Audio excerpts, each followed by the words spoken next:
Hello, my name is Larry Jenks, and I'd like to welcome you to this video demonstration on using eQuery code review software. eQuery helps you with your review of the International Building Code.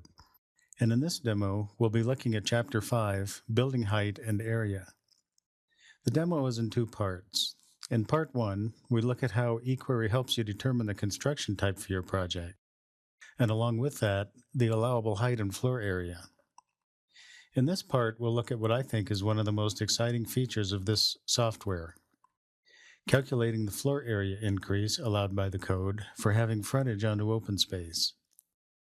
And even though the IBC addresses allowable opening areas in Section 704, this seems like the natural place to calculate them as well.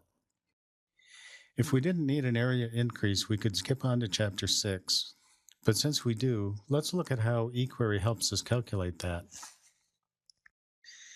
Calculating the allowable area increase for open space is one of the more arcane functions that the code requires of us, and we want to feel confident that these calculations are done correctly.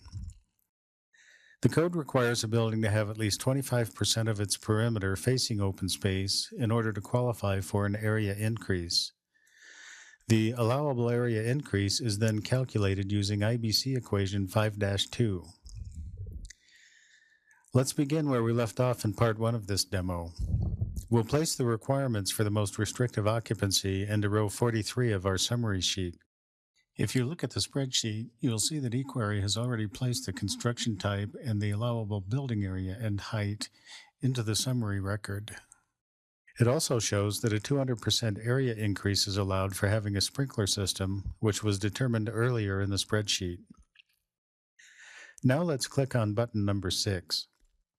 This displays a dialog box for calculating the allowable area increase due to frontage. If you look closely at this dialog box, you'll see that it also calculates the allowable opening area in each wall of our project. On a floor plan, we'll need to identify each wall segment of the building with a letter designation, alphabetically from A to Z, or however many wall segments we may have. Then we need to know the horizontal and vertical dimensions of each wall segment. We need the horizontal dimensions to calculate the increase for frontage, and the vertical dimensions to calculate the allowable opening areas. Our wall segment A is 25 feet in length, so we enter 25 in the box in the column labeled P. Then tab to the box in the column labeled Actual Frontage Width. The code will not allow any frontage widths of less than 20 feet or more than 30 feet to be included in the area increase calculation, but enter the actual number in the box anyway. eQuery takes care of filtering this data for you.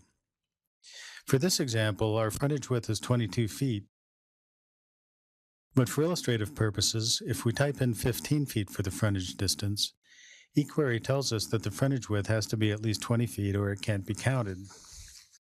If we type in 45 feet for the frontage width, eQuery tells us that only 30 feet of that can be used in the area increase calculation and puts 30 in the usable frontage box.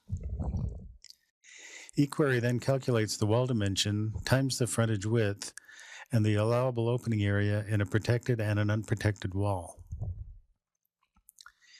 Do this for each wall segment, and then scroll down to the bottom of the form. Click button number 1 at the bottom of the form, and eQuery calculates the total building perimeter. Click button number 2, and eQuery calculates the total building perimeter that fronts onto open space. Click button number 3, and eQuery calculates the weighted average of the widths of open space that the building faces, or W, in IBC equation 5-2. eQuery then calculates the allowable area increase for the building based on the amount of wall facing open space. Click on the blue button labeled Add Allowable Opening Areas, and eQuery totals the allowable areas for the openings. Click OK.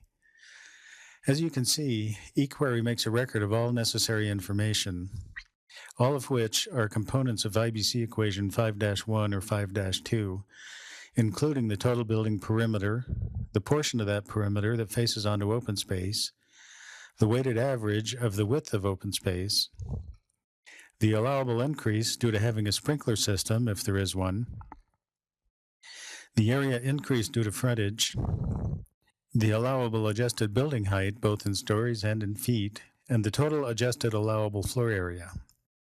This information is put into the summary record for you to serve as a quick reference as you continue through the design process for your building. In the tab labeled Allowable Opening Areas, eQuery also keeps a running record of the information entered into the form. This information is available for ready reference whenever you want to see what the allowable opening area is for any segment of the exterior wall. Well, this concludes part 2 of our demo on building height and area. I hope you have found this information to be helpful and informative. Please check the website for additional eQuery demos. Thank you very much for watching.